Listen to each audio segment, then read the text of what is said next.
Et on retrouve tout de suite Bernard Veil avec ses invités dans son émission Parlons Patrimoine. Bonsoir, toujours un plaisir de vous revoir.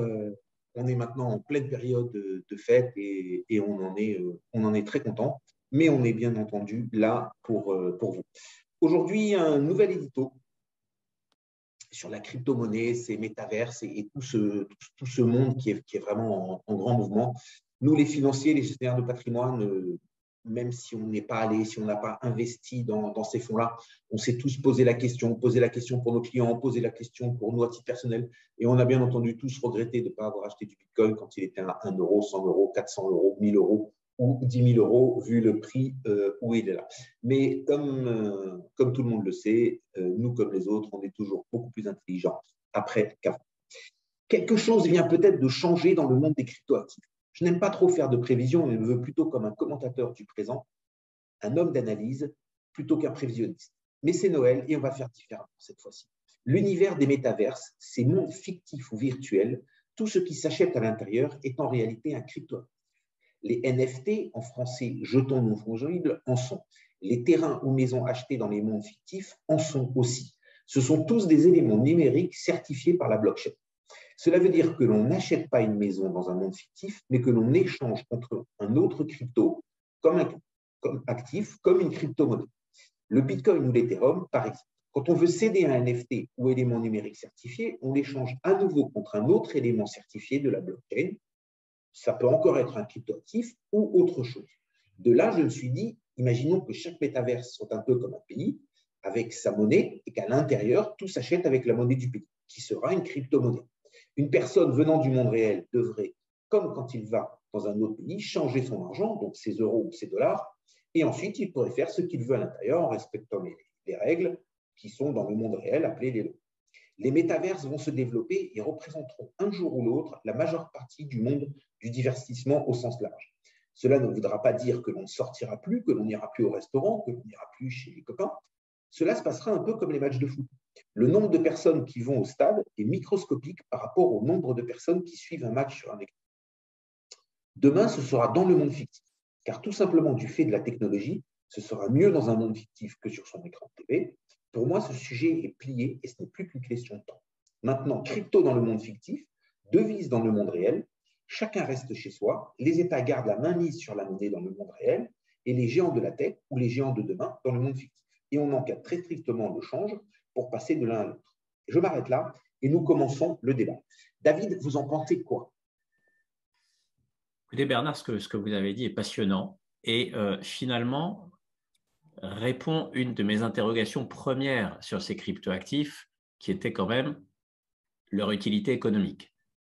Bon, là, finalement, avec le métaverse, vous me dites ça va avoir une utilité économique finalement puisque ça va permettre d'accéder à des divertissements ou des événements ou des choses de la sorte.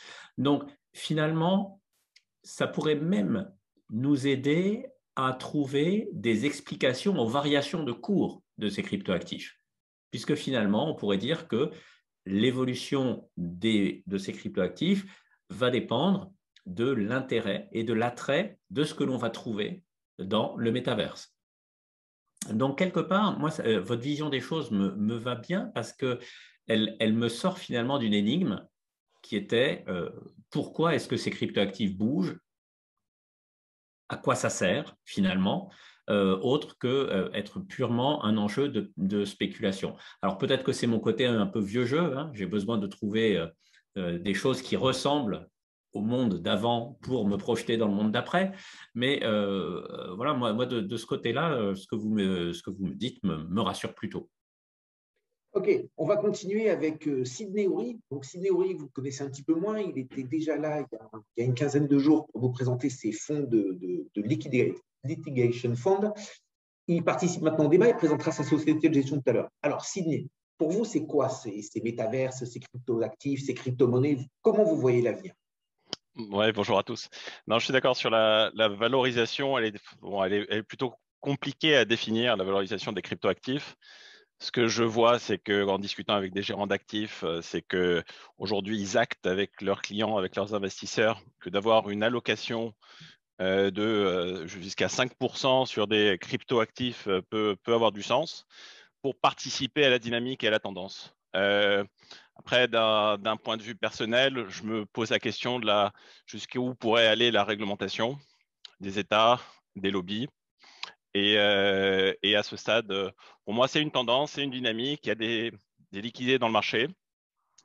Le fait que les banques centrales aient injecté autant de liquidités dans le marché fait qu'il y a une défiance vis-à-vis des monnaies et ça porte le mouvement. Donc, à ce stade, je ne suis pas investisseur, mais de toute façon, à un moment donné, peut-être faudra prendre le navire. D'accord. Alors, Julien, avec vous, j'aimerais aborder un autre sujet, c'est ces métaverses, donc ces mondes virtuels. Julien, il va falloir activer votre micro pour répondre. Donc, ces mondes virtuels dans l'univers du jeu. C'est-à-dire que moi, ma théorie, c'était de dire, voilà, il y a très longtemps, on allait au stade et on regardait le match de foot au stade, puis sont arrivées les télévisions et on a commencé à regarder le match de foot à la télévision, soit parce qu'on ne pouvait pas y aller, soit parce que c'était moins cher, soit parce qu'on n'avait pas de place, soit parce qu'on était malade, enfin pour mille et une raisons. Et on est arrivé petit à petit au fait que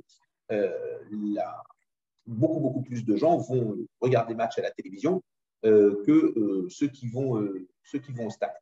Cet univers, il va évoluer, ça c'est une certitude, des écrans géants, des grands écrans, ça on l'a déjà vu, et aujourd'hui on va avoir des lunettes, et demain on aura peut-être même des pièces spécifiques chez soi pour être dans un univers, et on pourra aussi, grâce à ces lunettes et grâce à ces univers de jeu, être encore beaucoup plus à l'aise que quand on est en Zoom maintenant, mais déjà si nous si sans Zoom là, on regardait un match, ben, on aurait des émotions ensemble, on se gueulerait dessus, on se dirait serre-moi un verre. Alors, ce serait un verre qui serait servi dans cet univers virtuel et qu'on se servirait en vérité, en réel chez nous. Et tout ça, je pense que ça va nous plonger. De la même manière qu'on paye pour la télé, qu'on paye pour Canal+, qu'on paye pour avoir les chaînes et des jeux comme ça sur Amazon et sur autre chose, je prétends que demain, on ira dans les métaverses regarder ces choses et qu'on payera avec les monnaies des métaverses. Et les monnaies des métaverses ne peuvent être que des cryptoactifs puisque ça doit respecter la blockchain. Alors, uniquement sur ce sujet, à vous Julien, et excusez-moi d'avoir été un peu. Je vous en prie. Déjà, bonjour à tous. Effectivement, vous l'avez dit, le mot métaverse, il est à la mode depuis quelques mois. Il y a l'espoir d'un monde virtuel à côté du monde réel. Vous avez Mark Zuckerberg qui veut faire de Facebook maintenant une entreprise non plus de réseau social, mais de métaverse. Il avait déjà commencé en 2014 lorsqu'il avait racheté les casques Oculus. Et il entend mettre les bouchées doubles parce qu'il veut recruter pas moins de 10 000 ingénieurs en recherche-développement qui se consacreraient exclusivement au métaverse. Alors pour moi, effectivement, à titre personnel, je passe dans la quarantaine l'année prochaine, en 2022. Alors je suis déjà peut-être un petit peu trop vieux pour ça. Moi, je partage votre engouement, mais je pense que la véritable mise en place des métaverses n'est pas pour demain. Je pense qu'elle sera beaucoup plus longue que prévu. Beaucoup plus longue que prévu parce que malgré l'intelligence artificielle, la 5G, les NTF, vous avez quand même des exigences matérielles énormes qui sont à surmonter. Il va falloir mettre en place des serveurs géants. Ne fût-ce que pour les casques de réalité virtuelle qu'on connaît tous, il va falloir qu'ils soient moins chers à produire, qu'ils aient une meilleure définition, étant utilisateur de temps en temps, qui donne également moins la nausée.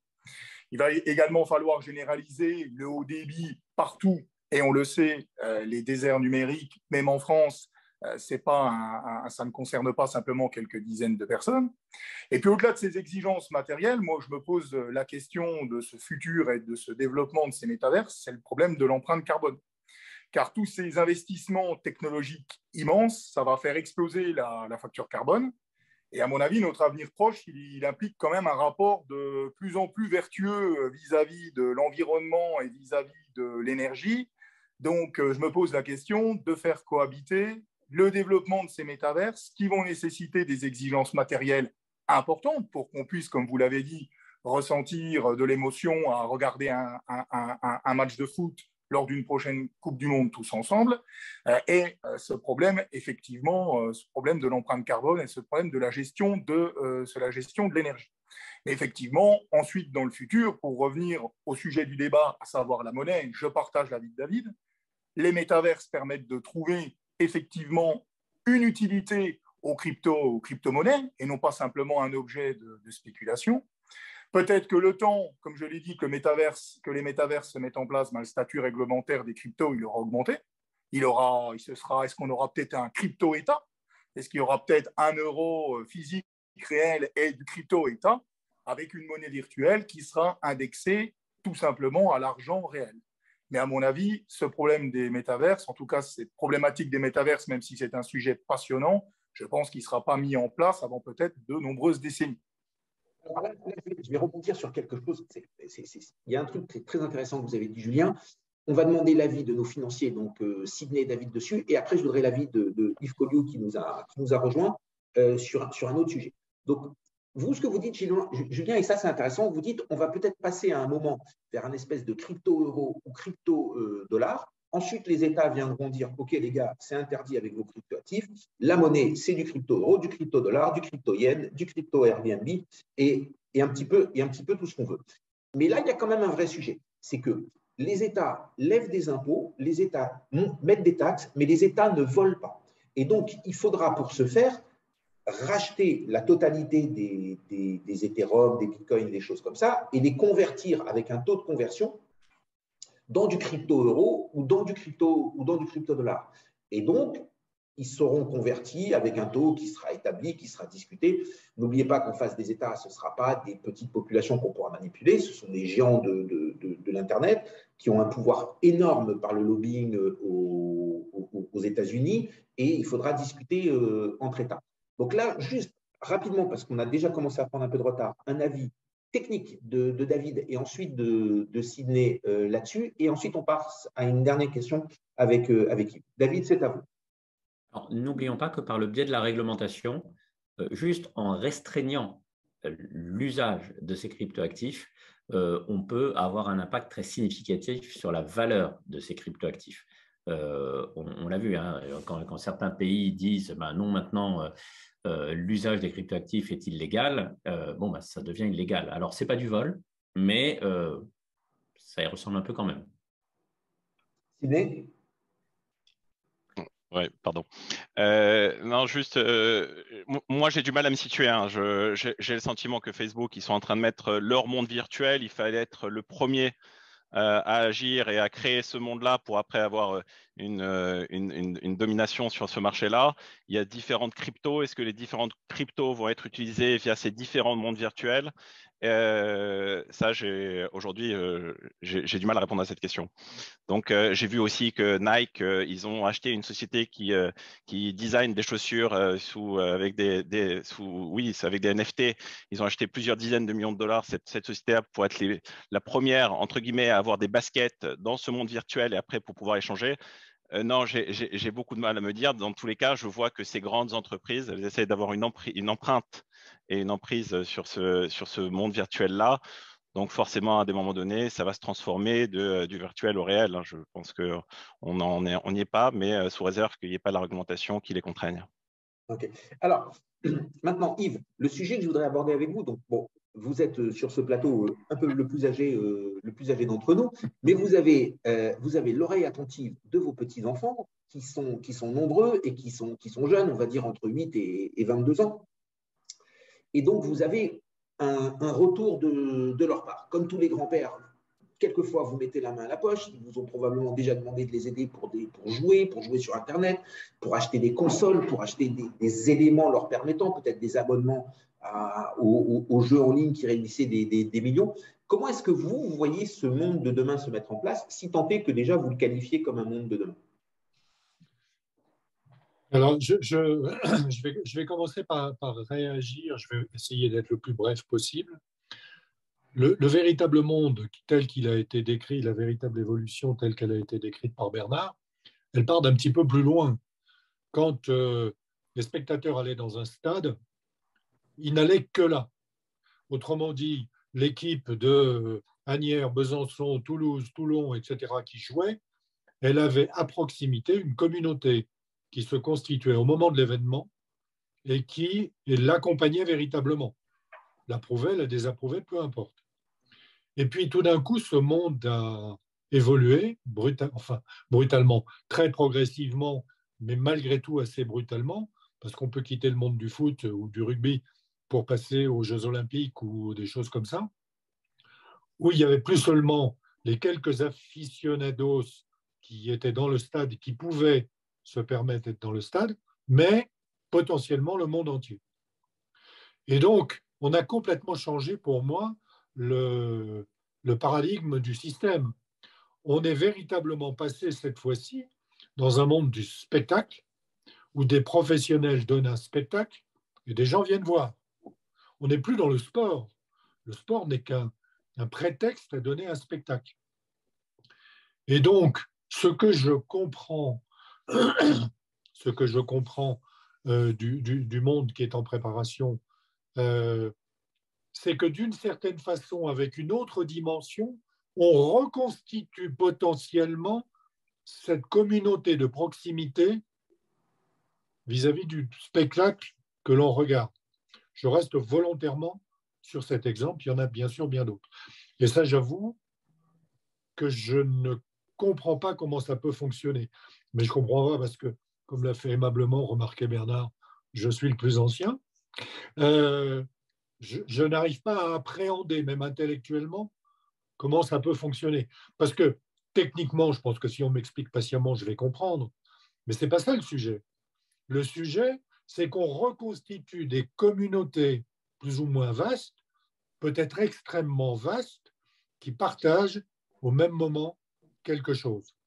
Ça peut être un spectacle, ça peut être des investissements, ça peut être des achats, ça peut être tout ce qu'on veut. Et ça, je ne vois pas comment ça fonctionne. Alors, voilà.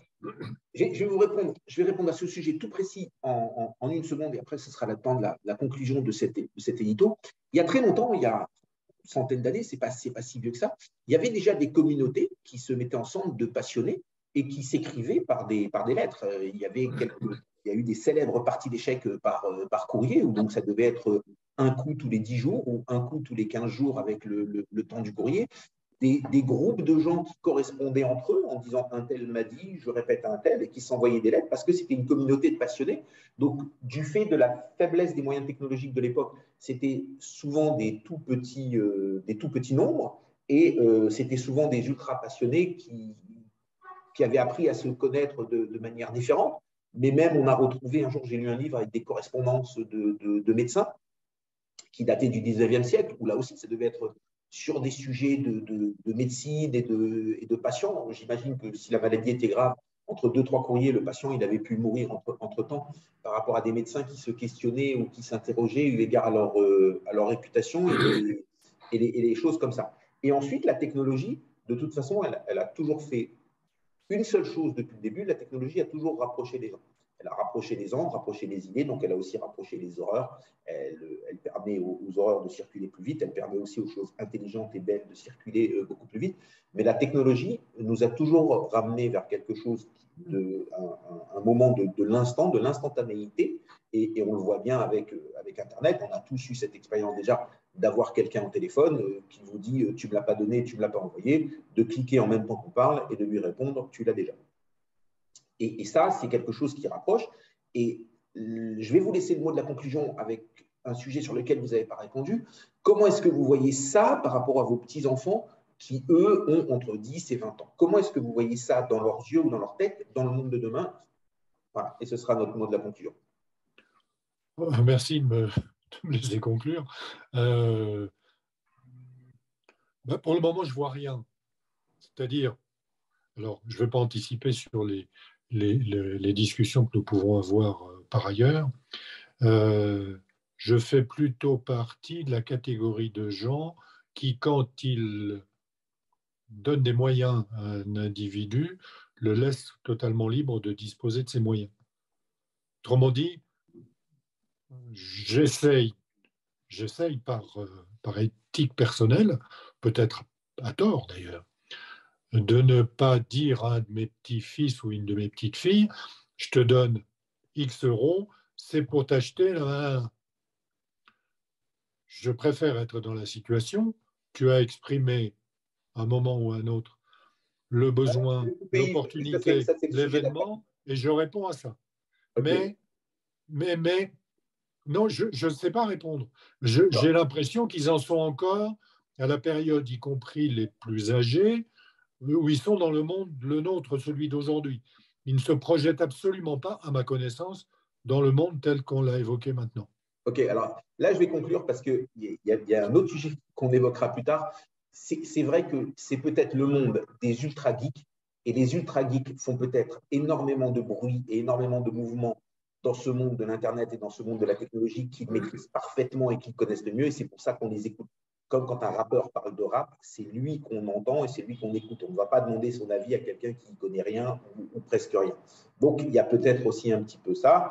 Et donc maintenant, on va demander son avis à celui qui connaît le plus. C'est David Calfon avec son point marché qui va nous parler de rétrospective, perspective. David, on vous écoute. Merci, bonjour à toutes et à tous. Effectivement, le passage d'une année à l'autre est toujours propice aux rétrospectives. Je vous propose donc de prendre quelques minutes pour regarder le chemin parcouru sur les marchés boursiers en 2021 et nous projeter sur 2022. Alors, comme chaque année, il y a eu ce qui était attendu et ce qui l'était moins. Alors, ce qui était attendu, si on se reprojette 12 mois en amont, on se disait tous, nous avons des vaccins, les vaccins fonctionnent, donc grâce aux vaccins, on attend un fort rebond de l'économie et la disparition de la Covid-19. Alors, c'est 50-50, on a bien eu un fort rebond de l'économie. En revanche, force est de constater que se débarrasser de la Covid est bien plus compliqué que prévu.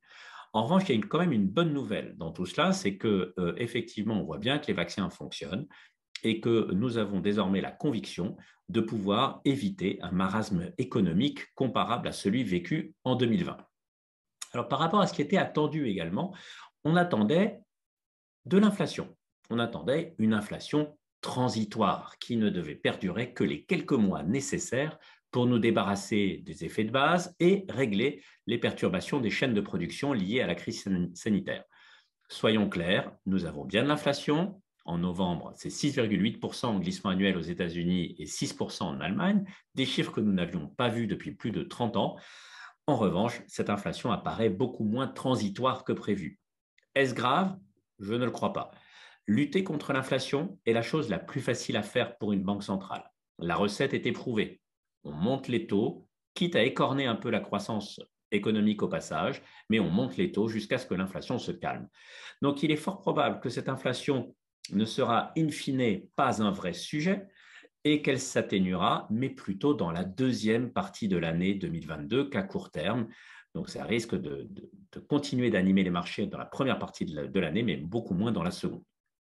De même que nous attendions une inflation transitoire, nous attendions également une politique monétaire très accommodante. Ce fut bien le cas, avec même une accentuation en cours d'année dans le discours de la Fed, comme dans celui de la BCE, de la nécessité de maintenir la stimulation extraordinaire mise en place pour une période prolongée. Sur les marchés, la force de la reprise et une liquidité surabondante apportaient les actifs risqués en 2021, permettant de battre des records historiques sur les bourses européennes, mais surtout américaines. Depuis le mois de décembre, le ton des banques centrales a changé. Elles montrent toutes les dents contre l'inflation et se montrent toutes prêtes à durcir leur politique monétaire. Les achats d'actifs se réduisent plus vite que prévu et globalement, le processus de resserrement commence plus tôt. Les marchés prennent plutôt bien cette réaction car il est important pour les investisseurs de voir qu'il y a bien un pilote dans l'avion et que l'inflation n'est pas hors de contrôle. En revanche, les marchés sont également bien perdus car ce resserrement arrive exactement au même moment où les nouvelles sur la crise sanitaire se détériorent. Il ne faudrait pas que le resserrement monétaire coïncide avec une rechute de l'activité causée par des reconfinements intempestifs. Cela pourrait bien être le sujet de 2022. Des marchés finalement livrés à des forces contraires, avec d'un côté une poursuite de la reprise économique et des bénéfices des entreprises qui devraient toujours être bien orientés, et de l'autre, une crise sanitaire qui risque de se rappeler à nous et des banques centrales moins accommodantes dans un contexte moins accommodante, ce qui veut dire finalement le risque d'une erreur de politique monétaire. Dans ce contexte, vous aurez deux options. La première, prendre une optique de long terme et traverser les ondulations du marché en évitant surtout de paniquer au plus bas ou de rejoindre l'euphorie au plus haut. Ou bien encore, deuxième option, essayer de profiter de ces mouvements de marché Pour cela, il faudra être réactif et surtout garder son sang-froid. Bernard, est-ce ainsi que vous voyez 2022 également? Alors, la chose qui me fait le plus réagir, c'est que depuis le début de l'année 2021, on a fait plusieurs émissions sur l'inflation.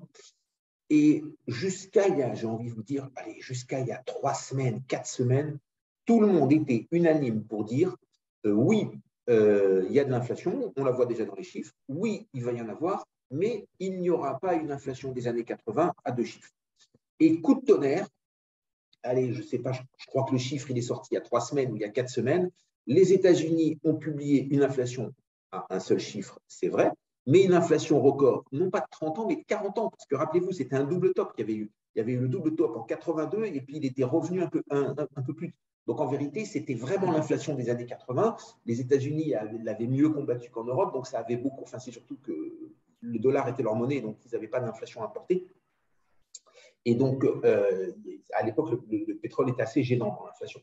Et donc, cette inflation, elle est revenue en fin de compte. Ça y est, elle est là.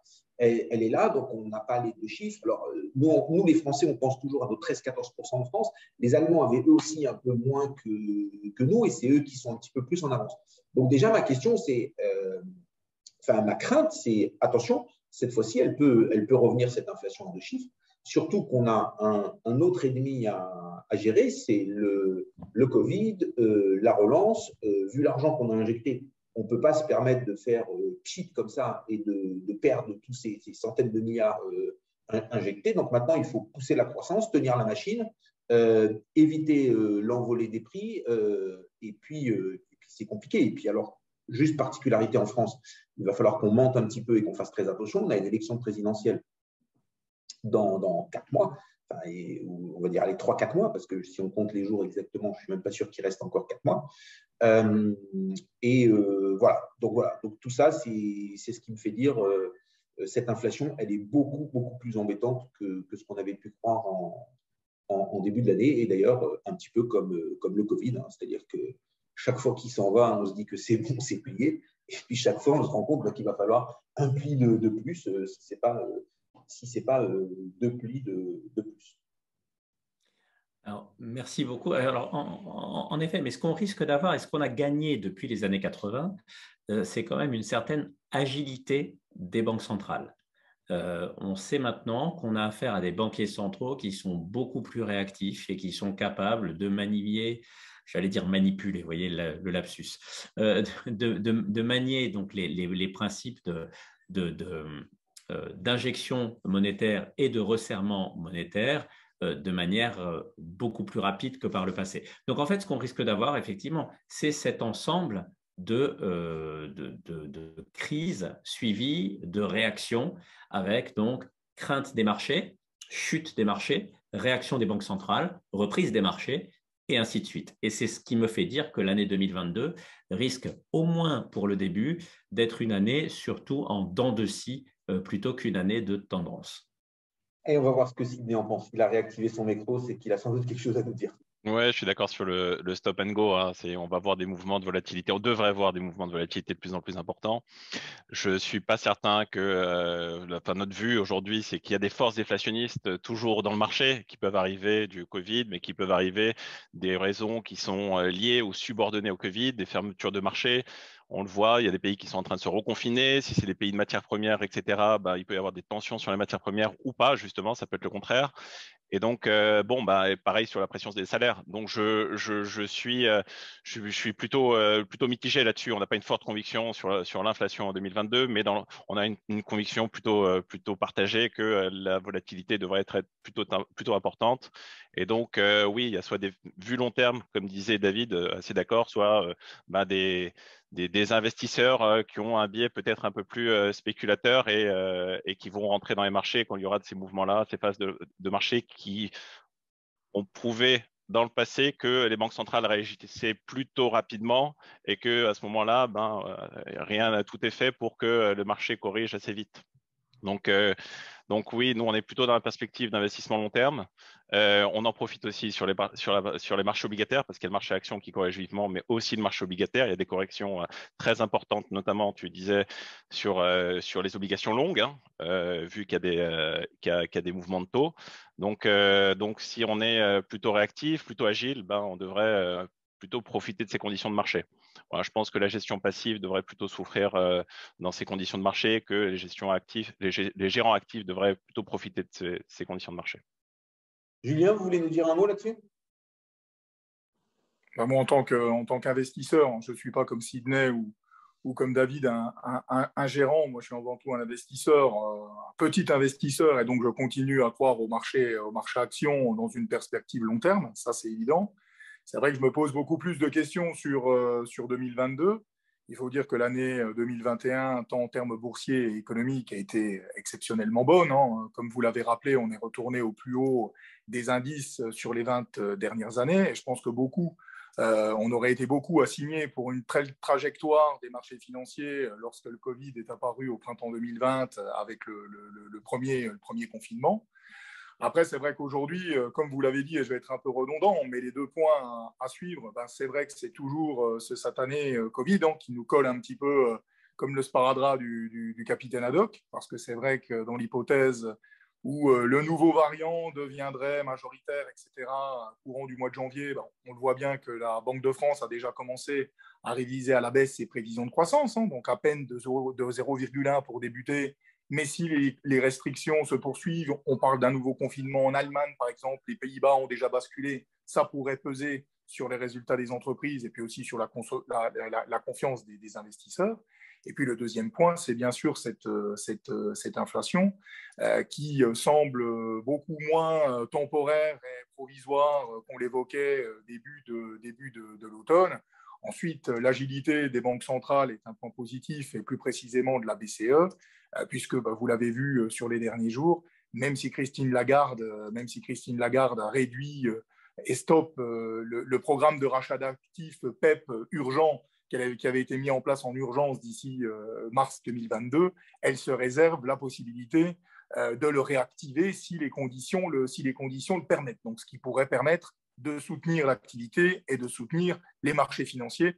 Mais je pense qu'effectivement, 2022 sera une année en dents de scie et qu'il faudra profiter de creux et de séances boursières down, comme on l'a vu depuis le mois de novembre avec l'apparition de l'Omicron, pour pouvoir se repositionner. Ok, super. Bon, bah écoutez, c'était très bien. C'était une manière de conclure. On va laisser 10 secondes de conclusion à Sydney Horry, qui ensuite enchaînera sur la présentation de sa société de gestion, qui est très spécialisée dans les obligations et les obligations un petit peu mondiales de beaucoup de différents pays. Donc l'inflation est un sujet extrêmement préoccupant pour lui et qui nécessite des anticipations, puisque comme il l'a dit tout à l'heure, c'est des sujets de taux. Donc Sydney, je vous laisse conclure en 30 secondes sur le point marché de David et éventuellement votre point de vue sur les perspectives 2022, et ensuite vous enchaînez sur la présentation de votre société IVO Capital Partners. Alors, sur le sujet inflation, bon, bah, c'est le sujet principal, hein, le tapering, l'ampleur du tapering sur 2022. Tout le monde le regarde, et principalement les gérants obligataires. Donc, comment on le gère sur les taux? Eh ben, c'est en essayant de réduire les durations le plus possible. Donc, les durations, c'est l'impact de la hausse des taux sur le prix des obligations qu'on a en portefeuille. Et donc, sur ce biais-là, bah, il faudra être vigilant, bien entendu, pour essayer de sélectionner des gérants qui ont des durations courtes, et puis être vigilant aussi sur la partie, vous savez, il y a dans l'obligataire la partie entreprise, corporate, et la partie souverain.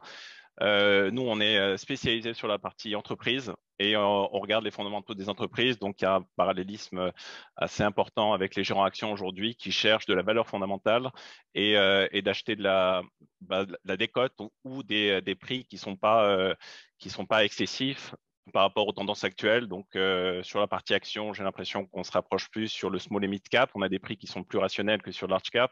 Et sur la partie obligataire, il faut aller plus dans des segments plutôt de niche pour aller chercher de la valeur.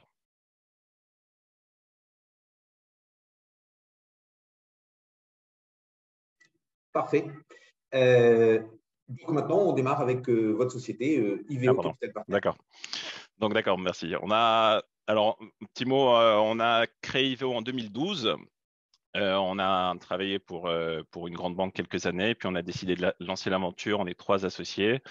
On gère aujourd'hui un peu plus d'1 milliard d'actifs répartis donc sur 3 activités. Une activité de gestion sous mandat qu'on gère depuis 15 ans, des mandats pour des sociétés de gestion, des family office et quelques clients single family office d'ailleurs.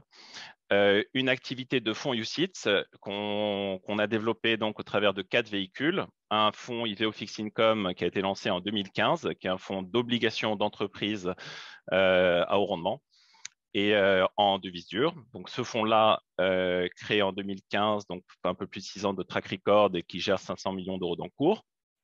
Et on a lancé en 2019 3 autres véhicules, 2 qu'on gère directement, qui sont le fonds Short Duration, qui est un fonds donc par définition court en duration, et un fonds Opportunité. Et donc c'est un fonds dans la gamme, un fonds plus défensif, c'est le Short Duration, et un fonds plus agressif en termes de positionnement, c'est le fonds Opportunité. On a lancé... Il va falloir qu'on redécortique tout ça plus calmement et moins vite. Alors, déjà, short duration, ça veut dire quoi exactement? Alors, c'est un fonds qui est en duration courte. La duration de ce fonds est de l'ordre de 2. Donc, elle ne peut pas dépasser 3 dans tous les cas. C'est 2 ans, exactement. 2 ans. Voilà. Donc, ça veut dire qu'il y a très peu de sensibilité au taux et à la hausse des taux. Donc, ce sont des obligations qui ont une durée entre 0 et 2 ans que vous avez en portefeuille. De ce fait, même si les taux montent ou si les taux baissent, comme il reste très peu de coupons à toucher, ça ne fait que très, très peu bouger. Et de toute façon, ça les fait bouger pendant peu de temps, les obligations que vous avez en portefeuille. Tout à fait. Il y a une sensibilité peu importante sur ce fonds à la hausse des taux. Donc, on va dire si 2022 est une année de hausse des taux, ce fonds devrait être moins impacté que les autres fonds de la gamme. D'accord. Mais comme on est sur des durées courtes, le rendement de ces fonds doit être plutôt faible. Voilà, le rendement, il s'approche de 5%. C'est quand même un fonds qui a un rendement qui est plutôt important dans l'univers du monde obligataire, on va dire, parce qu'il est principalement investi dans les émergents. Donc, dans les pays émergents, on voit des dynamiques intéressantes et très décorrélées de ce qui peut se passer dans les autres univers, plutôt pays développés. On voit des banques centrales qui ont faussé un petit peu le jeu du fait de l'injection massive des liquidités. D'accord. Donc, comme on est dans des pays émergents, on a un petit peu plus que dans les économies développées. Et automatiquement, pour avoir ces taux de 5%, c'est qu'en contrepartie, on a du risque, c'est ça? Alors, absolument, on a du risque. Nous, le risque qu'on joue, ce n'est pas le risque le risque d'entreprise. C'est pas, on regarde souvent dans les pays développés, aujourd'hui, vous avez du rendement parce que vous avez des émetteurs et des obligations, plutôt des émetteurs où vous avez un fort endettement. Et donc, vous avez des taux de levier qui sont importants sur les obligations, sur les entreprises. Et donc, c'est pour ça qu'elles émettent à des niveaux de rendement qui sont importants. Nous, on ne va pas jouer ce risque-là. Nous, on va essayer d'acheter des entreprises de qualité, mais dans des environnements qui sont, d'un point de vue structurel ou conjoncturel, stressés, on dit, ou un petit peu considérés comme risqués. Et c'est pour ça que l'Amérique latine est le terrain de jeu principal, on va dire, des gérants obligataires émergents. Quand on regarde le monde action dans l'émergence, c'est plutôt l'Asie. Et ben, vous regardez sur la partie obligataire, c'est plutôt l'Amérique latine où on voit le plus de risques, un couple risque-rendement intéressant. Donc, alors, dans ces pays, je coupe une nouvelle fois, dans ces pays, on a des risques sur les devises. Est-ce que vous les assumez? Est-ce que vous prenez des obligations de ces sociétés en euros ou en dollars? Ou est-ce que vous couvrez les risques? Alors, nous, on n'achète que des obligations qui sont émises en devises dures, donc principalement en dollars. Et notre fonds, et ça, il est sa devise de référence, c'est l'euro, parce qu'on a des investisseurs qui sont principalement européens. Et donc, on couvre ce risque de change systématiquement, donc le risque de change euro-dollar. Voilà. D'accord. Alors, là, on était pour l'univers court. Donc, dans l'univers court, c'est, si j'ai bien compris, le risque de la société à faire faillite, c'est l'explosion atomique, mais on va dire le risque de la société à ne pas pouvoir tout rembourser ou à ne pas pouvoir tout rembourser le moment venu ou à ne pas pouvoir payer les intérêts promis. C'est ça? Et ça, c'est ce qu'on va appeler le défaut. et c'est ce qui va faire baisser le rendement attendu. Voilà, dans le monde obligataire, vous regardez bien entendu la qualité d'ingérence, c'est que son portefeuille ait le moins de défauts possible. Et donc, nous, ce qu'on va regarder, c'est souvent une entreprise fait défaut parce qu'elle a un endettement trop important. Ben, nous, on va essayer de trouver des entreprises qui ont un endettement qui est relativement faible. Quand vous regardez aujourd'hui le levier moyen d'endettement des entreprises qu'on a en portefeuille, il est proche de ce qu'on peut avoir dans l'investment grade, donc dans les entreprises bien notées en Europe. Et donc, pour ce même niveau de levier, nous, on arrive à avoir une prime de rendement assez importante pour plusieurs raisons. La principale raison qui est aujourd'hui conjoncturelle, c'est que les pays plutôt d'Amérique latine sont en retard de cycle. Et donc, on voit bien dans la crise sanitaire, c'est les derniers pays qui sortent de la crise sanitaire, en fait, qui ont le moins bon taux de vaccination. Et puis après, il y a des risques politiques, il y a des risques macroéconomiques de matières premières qui fait que l'environnement macroéconomique peut être considéré comme compliqué. Et nous, on essaie d'en profiter en identifiant des entreprises de bonne qualité dans ces environnements-là. Et donc, alors, pardon. Encore deux questions sur votre fonds de short duration, et après on pourra passer à l'autre fonds. Oui.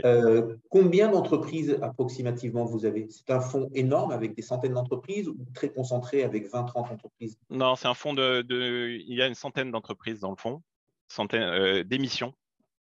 Et donc, dans ce fonds-là, Short Duration, il y a 100 émissions. Et dans le fonds Fixed Income, qui est le flagship, qui est le véhicule historique, on a 150 obligations. D'accord. C'est plutôt considéré comme large, n'est-ce pas? Oui, c'est large. C'est large. Ouais. Et est-ce que vous avez un petit peu de recul, par exemple, l'année dernière, enfin cette année, en 2021 ou en 2020, à combien de sociétés parmi ces 100 vous avez eu un défaut partiel, total? Ouais. Qu'est-ce que vous avez un peu comme recul là-dessus? Alors, dans l'univers et dans les projections, le taux de défaut est de l'ordre de 2 à 3%, ce qui est inférieur à ce qu'on peut trouver sur le high yield US, où on est plus à 3,5-4%.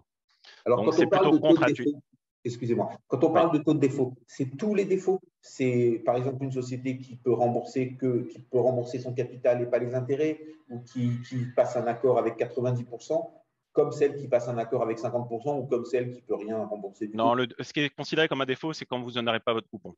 Donc, et vous avez un mois pour honorer généralement votre coupon. Donc, quand vous ne l'honorez pas, vous êtes en situation de défaut. Et après, bien entendu, quand vous êtes en situation de défaut, le prix de l'obligation baisse. Et à ce moment-là, après, il y a des haircuts, il y a des situations qui peuvent être différentes. Haircut, ça veut dire qu'on fait une remise au client, c'est ça? Enfin, à l'obligataire? Oui, c'est possible que l'entreprise soit pas en capacité de rembourser le capital aux investisseurs. Et à ce moment-là, elle va réémettre une obligation plus longue, à des conditions qui seront bien entendu plus importantes. Et donc, l'obligation dans le marché va décoter du fait de ce défaut et de cette annonce-là. D'accord. Voilà. Okay. Après, nous, on regarde beaucoup un élément technique dans les marchés obligataires et notamment dans l'univers émergent, c'est la notation des pays dans lesquels les obligations sont. Ça, je voulais le mentionner. Elles émettent et il y a un facteur technique qu'on appelle le plafond souverain qui fait qu'une entreprise ne peut pas être mieux notée ou que rarement mieux notée que le pays dans lequel elle émet. Et donc, et là-dessus, on trouve un gisement d'obligations à des rendements très importants, alors qu'elles sont de bonne qualité uniquement du fait de l'environnement dans lequel elles émettent. Je ne sais pas si j'ai été clair, mais il y a des entreprises de très bonne qualité. L'exemple caricatural, c'est l'Argentine, qui est notée triple C. Et on voit des entreprises qui ont des fondamentaux qui sont quasi investment grade, mais qui émettent à des niveaux de rendement très élevés parce qu'elles sont notées triple C comme l'Argentine. Voilà. D'accord, donc ça c'est intéressant. Ça veut dire qu'une entreprise privée ne peut pas avoir une meilleure note que son pays, c'est ça? Exactement, que très rarement, et c'est souvent des financières ou des suprafinancières. Ouais. D'accord. OK. Donc là, on a passé beaucoup de temps sur ce premier fonds. On va essayer d'aller plus vite. Alors, vous parlez d'un flagship, donc votre fonds phare, qui est le Fixed Income, c'est ça? Exactement. C'est IVO Fixed Income. C'est un fonds donc lancé en 2015 qui a généré une performance pour les investisseurs de 6% net et qui a un rendement de 8,5% et une duration qui est de 3. Et donc, en termes de risque-rendement, c'est plutôt dans les niveaux élevés de ce qu'on a connu historiquement. Donc, c'est à peine plus long que ce que vous appelez le short duration. Donc, Exactement. Exactement. Ce qu'on essaye de faire sur ce fonds, c'est on va peut-être aller chercher un peu, on va être un peu plus agressif au niveau du picking, la sélection des obligations, être moins regarder les notations. Donc, ce fonds en notation, il a une notation qui est moins bonne en moyenne par rapport au fonds short duration. Et voilà. Non, c'est un fonds qui est plus agressif en termes de positionnement que le véhicule short duration. Et lui aussi, il va se retrouver majoritairement sur l'Amérique du Sud? Oui, c'est un tiers, un peu plus d'un tiers sur l'Amérique latine, un tiers de émergents hors Amérique latine, et le reste est plutôt obligations internationales. D'accord. On a un troisième fonds? Alors, on a un fonds qui est l'opportunité, mais on ne va pas tellement en parler. C'est un fonds plutôt de petite taille qu'on ne commercialise pas encore. Mais l'autre fonds qu'on a lancé en 2019, il est co-géré avec Schelcher Arkea, et c'est un fonds daté. Fonds daté 2024, donc duration quasi aussi courte que le fonds Short Duration. C'est un fonds qui a 200 millions d'euros d'encours. IVO gère la partie émergente, obligations émergentes, et Schelcher gère la partie obligations internationales hors émergent, donc principalement US et Europe sur ce véhicule-là. Et donc, Alors, on a on va mettre un petit peu d'ordre là-dessus. Donc, c'est un fonds daté 2024. Donc, pour nos auditeurs, ça veut dire que c'est un fonds où en 2024, vous allez tout liquider, ou vous allez rendre l'argent, ou vous n'avez pris aucune obligation qui va plus loin que 2024. Donc, automatiquement, vous n'aurez que du cash. Alors, déjà, sur ces fonds-là, moi, j'ai toujours une question. Comment est-ce que vous avez prévu d'organiser la sortie en 2024? En 2024, ces obligations, c'est un fonds de portage de mots. Donc, les obligations que vous avez en portefeuille ne peuvent pas dépasser 6 mois après la période de maturité. Et donc, vous avez soit le capital des obligations qui sera remboursé. Donc, vous avez de manière systématique plus en plus de cash dans votre fonds. Et la plupart du temps, vous relancez un fonds. Et donc, c'est l'idée qu'on a en 2027 pour pouvoir redéployer une partie et rembourser les investisseurs sur le fonds 2024. D'accord, ça veut dire que, pour être sûr que j'ai bien compris, c'est le fonds 2024 qui va muter en 2027, et avec l'argent, vous rembourserez ceux qui veulent sortir, ou on ferme vraiment le fonds, on le clôture et c'est fini? Non, c'est un fonds qui est clôturé, c'est-à-dire que vous avez l'ensemble les coupons et du capital qui sera remboursé en 2024. Après, alors, comment on fait quand on a des sociétés où ce n'est pas négociable, où on n'arrive pas à la vendre, enfin, des choses bloquées ou des choses comme ça? Et quand vous avez, par exemple, des sociétés qui, pour des raisons X, Y ou Z, sont très à la casse, et que même si vous pensez qu'il ne faudrait pas les vendre, vous allez quand même les vendre parce que c'est la promesse du fonds? alors, oui, vous prenez votre perte, exactement. Soit, si vous considérez que c'est une forte conviction, dans le véhicule suivant, vous portez cette obligation et vous dites à vos investisseurs qu'il y aura ces positions dans le prochain véhicule. Et d'un point de vue légal, oui, vous êtes contraint de liquider les positions. D'accord. Alors, ça, c'est un fonds sur lequel vous avez fait quoi comme performance, ou vous êtes en train de faire quoi comme performance? Alors, l'objectif est d'avoir une performance nette de l'ordre de 5% sur ce fonds-là. Alors, comme je l'ai dit, il y a un retard actuellement au niveau de la dette émergente. C'est pour ça que les investisseurs qui rentrent à ce stade, c'est plutôt des points d'entrée intéressants. Et donc, mais l'objectif de rendement est de 5%. Voilà. Et on est, pour vous dire, on est à 5% depuis 2 ans parce que le fonds a été lancé. Donc, quasiment, vous voyez le rattrapage qui reste à faire sur ce véhicule-là. Donc, le fonds, il a été lancé en 2019? 2019, exactement. D'accord, donc c'était un fonds sur 5 ans, c'est ça? C'est un fonds, exactement, 2019-2024. Tout à fait. Alors, là, on a parlé de votre fonds Fixed Income qui est sur 3 ans, de votre fonds Short Duration qui est sur 2 ans, et de celui-là, le fonds daté qui se termine en 2024, donc qui est sur 2-3 ans, suivant quelle date il va s'arrêter en 2024. Donc aujourd'hui, c'est un ADN d'avoir tout concentré sur des durées courtes, ou c'est juste parce que c'est le moment qui fait ça, mais vous avez aussi un savoir-faire pour aller sur des durées longues? Non, c'est une bonne question. On n'a pas le savoir-faire sur les durées longues, c'est le risque de taux. Le risque de taux, vous savez, dans l'univers obligataire, le risque de taux d'un côté, et c'est principalement le souverain, et le risque de crédit. Le risque de crédit, c'est les entreprises, essayer d'analyser les fondamentaux des entreprises et de voir si vous avez porté un risque ou pas et si vous êtes rémunéré pour ce risque-là. Et donc, le risque de taux, actuellement, on devrait pouvoir être amené à le prendre en 2022 parce qu'on va lancer d'autres véhicules et souverains émergents où là, vous devez faire cette analyse et vous allez chercher souvent plus de duration. La duration sur les fonds émergents souverains, elle est plus de l'ordre de 6 à 8. Et donc là, vous avez un vrai play et vous prenez un play tôt quand vous investissez sur ces fonds. Nous, notre expertise et notre proposition de valeur, c'est d'aller identifier des sociétés de qualité, donc d'être jugé sur les fondamentaux des entreprises pour voir si on est bien rémunéré pour le risque qu'on prend. Et dans le temps, c'est ce qu'on a essayé de proposer aux investisseurs. Très bien. Et ben, c'est là-dessus qu'on va terminer. Merci beaucoup, Sydney, pour ce partage de savoir. Revenez quand vous voulez. Si vous avez des nouveautés, des nouveaux fonds que vous lancez ou des choses comme ça, vous serez le bienvenu. Et voilà, ben, on va vous laisser continuer tranquillement et sereinement les fêtes. Et puis, je vous dis à l'année prochaine. Au revoir. Merci beaucoup. J'étais heureux. À bientôt. Au revoir. Et c'est maintenant au tour d'Augustin Lortios de Novaxia. Et il va nous parler de cette société avec un savoir-faire un petit peu particulier, un savoir-faire qui se développe dans un univers qui prend de plus en plus de place et une nouveauté, un fonds récemment lancé. Bonsoir Augustin. Tout à fait, oui, tout à fait. Merci. Bonjour à tous et bonjour Bernard. Merci de me faire m'inviter à participer à cette émission. Effectivement, tu en parlais, une nouveauté et une nouveauté accessible dans l'assurance vie, un fonds immobilier qui est dédié à la transformation, au recyclage d'actifs tertiaires obsolètes vers du logement. Donc, notre approche et notre métier que fait Novaxia depuis 14 ans, c'est vraiment de transformer, de traiter tous ces actifs tertiaires obsolètes.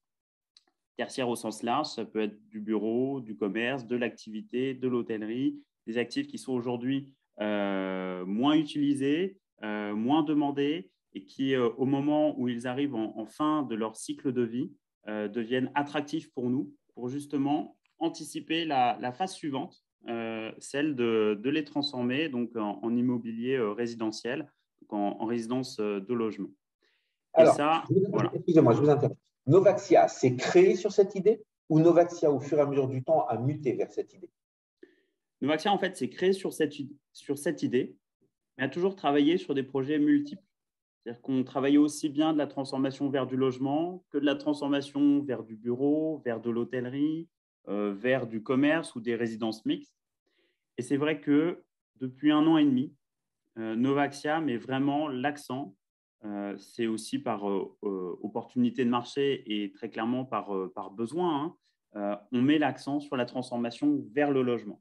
Et ce fonds-là, Novaxia Air, qu'on a créé donc, au mois de mars de cette année, au mois de mars 2021, a été lancé dans cette optique de faire de la transformation exclusive vers du logement. Alors, avant de revenir sur Novaxia, je voulais juste rebondir sur quelque chose que vous avez dit dans l'introduction, un fonds réservé à l'assurance vie. Alors, pourquoi? Est-ce qu'il y a un intérêt de faire un fonds que pour les assureurs, avec, somme toute, une forme d'interdiction? Déjà, est-ce que c'est possible de l'acheter sur un compte titre ou c'est interdit? Alors, ce fonds-là, vous ne pourrez pas l'acheter sur un compte titre, mais vous pourrez l'avoir sur vos contrats d'assurance vie, vos contrats de capitalisation, vos plans d'épargne retraite. Et c'est vrai qu'historiquement, en fait, Novaxia créait des fonds plutôt dédiés à notamment de la réduction ISF ou à un moment aussi des fonds qui étaient plutôt éligibles au travers du PEA. Ça restait des fonds qui restaient, je dirais, marginal dans les allocations des clients. On sait qu'aussi que le PEA, ce n'est pas toujours un produit d'épargne qu'ont tous les Français, tous les épargnants. Au contraire d'une assurance vie. L'assurance vie trust aujourd'hui à peu près 1 800 milliards d'encours en France. Donc, c'est sûr que c'était une opportunité assez intéressante pour nous de créer un fonds dédié justement à l'assurance vie. Alors, on va essayer de voir un petit peu comment ça se passe. J'ai un petit peu lu la réglementation du fonds et déjà, j'ai l'impression que ce fonds, il est bicéphale. Que d'un côté, on a un moteur de performance qui va être j'achète un actif obsolète, je co-achète un actif obsolète, je travaille pendant 1, 2, 3 années à sa transformation et à sa mutation en un actif adapté aux au moment est vendable. Et en le vendant, je gagne des sous. Et de l'autre côté, j'ai l'impression qu'il y a un deuxième moteur de performance, ou on va dire un deuxième cerveau. J'achète un actif, j'en perçois les loyers et je redonne les loyers donc, aux détenteurs de cet actif à travers leurs assurances. On peut séparer les deux et voir un peu comment fonctionnent les deux? Oui, bien sûr, tout à fait. Et juste pour donner un peu plus de contenu et de logique à cette double approche, c'est qu'on se doit aussi de pouvoir générer de la performance immédiate sur ce fonds qui a été lancé cette année, d'où cette approche d'anticiper des actifs qui peuvent être à transformer immédiatement, qui donneront de la performance au bout de leur cycle de transformation, leur pleine performance au bout de leur cycle de transformation, 3 à 4 ans, et puis des actifs qui vont être encore en location avec des locataires en place, qui vont, de par ces loyers, générer de la performance immédiate sur le fonds, et sur lequel on aura anticipé la prochaine transformation. Donc, si on fait un focus sur les premiers actifs que l'on va transformer immédiatement, déjà, il faut comprendre que nous, chez Novaxia, on a des critères de sélection. On ne va pas transformer tous les éventuels bureaux, tous les éventuels actifs tertiaires qui se transforment. On veut vraiment cibler les zones où, en fait, il y a une demande en logement. Par exemple, les zones mixtes, vous allez, si on analyse aujourd'hui des zones comme Clichy, Saint-Ouen, des villes autour de la Défense, Suresnes, Puteaux, Asnières, Nanterre, Rueil-Malmaison, sont des zones sur lesquelles il y a des demandes fortes en logement. Et sur ces actifs tertiaires qui pourraient être amenés à être libérés, on a évidemment tout intérêt à se lancer dans un projet de transformation. Comment ça se passe? Différentes étapes, mais vraiment pour vous dire, Novaxia va faire l'acquisition d'un actif vide, obsolète, sur lequel il y a une vraie volonté de la part du cédant de s'en débarrasser et pour nous, de pouvoir l'acheter à un prix décoté. Et à partir de là, ce qu'on va faire, c'est qu'on va lancer un processus de lancer un projet, d'imaginer un projet et d'échanger avec les élus locaux, donc la mairie et leur service de l'urbanisme sur un projet avec une potentielle résidence sur X dizaines ou centaines de logements. Une fois qu'on aura validé ce projet-là, on déposera le permis de construire et on attendra évidemment que ce permis de construire soit validé en mairie. Ce cycle-là va durer à peu près 9 mois. C'est la toute première et grande étape de nos projets de transformation. Ensuite, on a 2 grandes étapes et sont l'étape notamment des travaux et de la commercialisation des lots. Et pour ça, pour faciliter ces étapes-là, on va se mettre en copromotion avec des grands promoteurs de la place, donc des Bouygues, des Eiffage, des Cogedim, des Pitch, Emerige, différents promoteurs avec lesquels on travaille, avec lesquels d'ailleurs on est très content de traiter ces actifs tertiaires pour les transformer.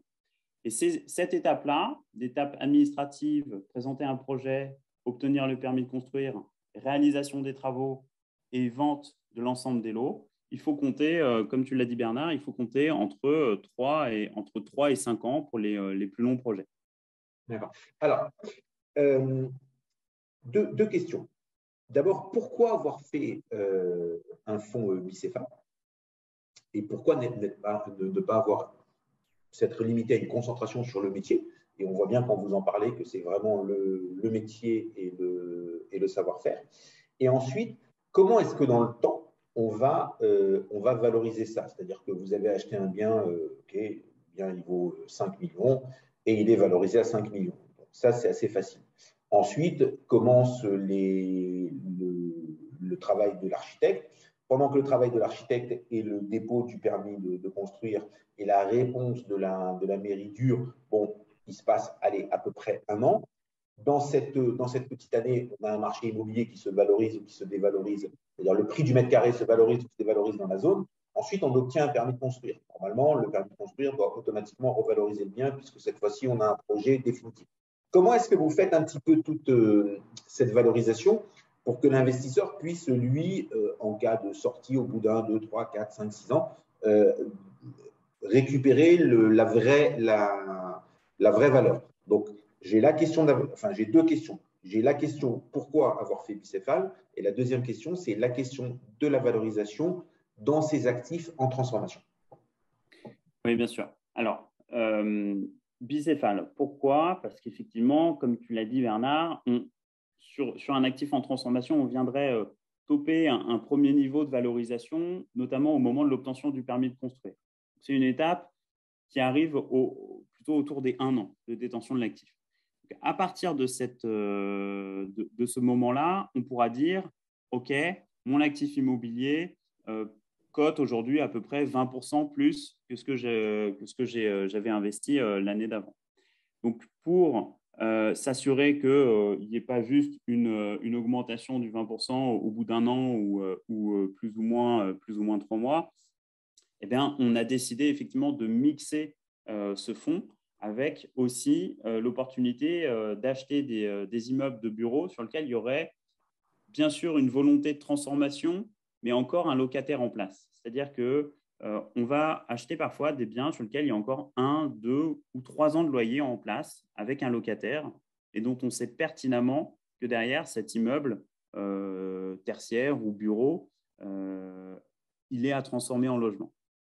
Donc ça, c'est hyper important pour nous parce que le loyer que l'on va toucher, et les loyers dans le milieu professionnel sont les loyers perçus de manière trimestrielle, les loyers perçus de manière trimestrielle vont pouvoir tout de suite permettre de générer de la performance sur le fonds et de pouvoir justement générer de la performance pour les clients. Et après, il y a aussi une approche, bien sûr, où on va mettre une allocation assez importante d'actifs sur lesquels on arrive à générer du rendement. Et au fur et à mesure qu'on va rentrer des actifs dits de valorisation, donc qui ne dégagent pour l'instant pas de rendement, mais ces actifs à transformer immédiatement sont des actifs de valorisation. Au fur et à mesure que le fonds va vivre, hein, on en est à sa première année, eh bien, on va augmenter cette proportion, puisqu'effectivement, petit à petit, au fur et à mesure des étapes, on arrivera à valoriser de mieux en mieux cet actif.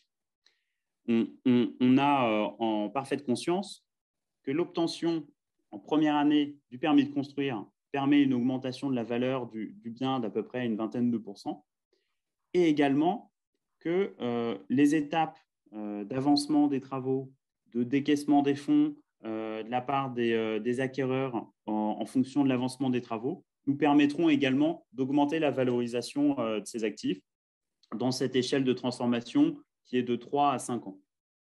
Alors, vous visez quoi comme rentabilité sur ce fonds? Et pour te préciser, on vise une performance annuelle de 5%. Alors, comme c'est un fonds qui est distribué via l'assurance vie, tous les assureurs vont prélever des frais de gestion. Donc, les frais de gestion, à peu près dans la moyenne des contrats, c'est autour de 1%. Exactement. Et quand c'est des assureurs Internet qui délivrent moins de conseils, c'est un petit peu moins cher. Donc, un investisseur peut espérer 4%. Tout à fait. On est exactement sur ces niveaux-là de rentabilité ciblée. Et pour te préciser, aujourd'hui, on a sur un fonds qu'on a lancé au mois de mars de cette année, on a une performance depuis le mois de mars qui est de 3,8%. Donc, on est tout à fait en ligne sur une performance annualisée, équivalente annualisée, pour réaliser du 5%. Donc, justement, c'est grâce aux actifs qui nous génèrent du rendement actuellement, qui nous permettent de générer cette performance. D'accord. Alors, dans les fonds, même si celui-là il est un peu particulier, ce n'est pas vraiment un fonds immobilier, mais dans les fonds immobiliers de rendement, on a toujours une crainte, où il y a toujours un sujet qui est très présent, c'est la liquidité du fonds et la capacité à sortir. Alors aujourd'hui, déjà, est-ce qu'on peut sortir à tout moment? Est-ce qu'il y a des pénalités si on sort trop vite de votre point de vue? Et qui va assurer la liquidité pour permettre aux investisseurs de sortir quand ils en auront besoin? Alors, la liquidité, bien sûr, c'est toujours un sujet dans les fonds immobiliers.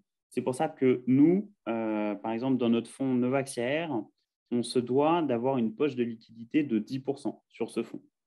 Et ça, c'est évidemment assez important, puisque derrière, bien sûr, nous, on est référencé chez des assureurs, et ce sont les assureurs qui doivent garantir la liquidité auprès des épargnants. Donc, il n'y a pas de pénalité, déjà. Et la liquidité, elle est à tout moment disponible, elle est garantie par les assureurs. Et bien sûr, derrière, les assureurs nous demandent, et c'est tout à fait normal, d'avoir un certain niveau de liquidité donc, sur ce fonds qui est autour des 10%. C'est comme ça qu'on assure la garantie de la liquidité sur ce fonds. Ça coûte cher un niveau de liquidité de 10%? Ça coûte cher. En même temps, dans un lancement d'un fonds, c'est pas anormal. Après, ce qui va être intéressant de voir, c'est l'évolution et l'évolution du fonds dans sa vie, sa jeune vie. C'est vrai que les 3 à 5 premières années sont importants.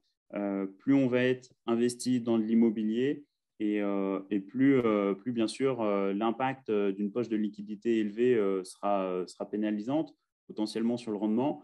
Après, ce sera à ajuster dans le temps, éventuellement avec les assureurs.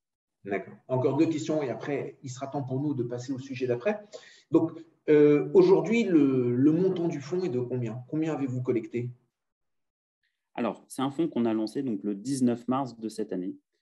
Aujourd'hui, on est proche des 180 millions d'euros collectés. Donc, ça nous permet en fait de déjà se positionner sur de nombreuses acquisitions. Il y en a 4 précisément qui sont en cours d'acquisition et de signature chez le notaire. Il y en a 4 autres qui sont sous promesse. Et pour vous dire, très exactement, ce sont des actifs immobiliers qui vont se situer à Rueil-Malmaison, à Clichy, à Saint-Ouen, à Paris dans le 20e arrondissement, à Champigny-sur-Marne. Et on a aussi une opportunité à Nanterre. Et on regarde aussi en région, en province, 2 grandes villes, notamment Bordeaux et Nantes, où pareil, dans les banlieues très proches de Bordeaux et Nantes, là où il y a de la demande en fait en logement, il y a des opportunités sur de l'immobilier tertiaire qui est obsolète et qui nous permet aujourd'hui de se positionner sur des prix d'entrée agressifs et de voir l'opportunité, bien sûr, derrière, l'opportunité financière de pouvoir les transformer en logement. Alors, 180 millions, ça me paraît beaucoup. Et puis, si le fonds marche bien et que de l'argent rentre, ça me paraît aussi, ça pourrait être embêtant et pénalisant pour les actionnaires. Est-ce que vous avez prévu un montant maximum avec une fermeture du fonds et des possibilités dans le règlement du fonds d'avoir des fermetures temporaires, le temps d'absorber ces liquidités? Ça, c'est quelque chose qu'on pourrait tout à fait, qu'on a sous le coude en cas évidemment de potentiel surcollecte. Ce qu'on analyse surtout, en fait, c'est qu'on a actuellement une profondeur de marché qui s'accélère. Pourquoi? Parce qu'on a un secteur qui est l'immobilier professionnel qui est plutôt en crise avec l'adoption plutôt du télétravail. Donc, on a une demande aujourd'hui des entreprises en mètres carrés de bureau qui est très faible. On a une libération des mètres carrés de bureau qui est très forte. En l'espace d'1 an et demi, par exemple, en région parisienne, c'est libéré plus d'1 million de mètres carrés de bureau. C'est plus de 10 000 potentiels logements qui pourraient être créés, en fait. Alors, je vous interromps parce qu'autrement, on va être en retard. Mon sujet, ce n'est pas tellement sur la profondeur du marché. Je n'ai pas tellement de doute que ce marché est très profond et qu'il peut supporter l'argent par milliards et même pas par centaines de millions. Mais c'est plutôt, bien que j'ai une totale confiance dans votre société, sur votre capacité à pouvoir gérer en même temps 400, 500, 600, 700 millions. C'est-à-dire que, OK, le marché est profond, mais derrière, il faut avoir des hommes, il faut avoir des staffs. Voilà, et vous êtes taillé pour un certain volume et aucune société peut doubler son volume du jour au lendemain.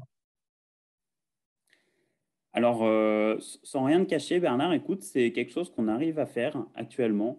Ne serait-ce que sur l'année 2021, tu vois, on a doublé nos volumes d'affaires par rapport à l'année 2020 et on a tout investi, tout est engagé sur des acquisitions. Donc, bien sûr, on est prêt à relever le défi de 2022. Après, c'est sûr, si jamais on s'aperçoit que la collecte atteint des volumes bien supérieurs à ce qu'on pourrait gérer et en bonne gestion, dans ce cas-là, on serait amené effectivement hein, à demander à couper les robinets auprès de nos partenaires assureurs et CGP.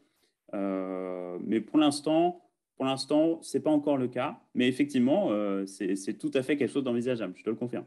Eh ben, c'est sur ces bons mots qu'on va se quitter.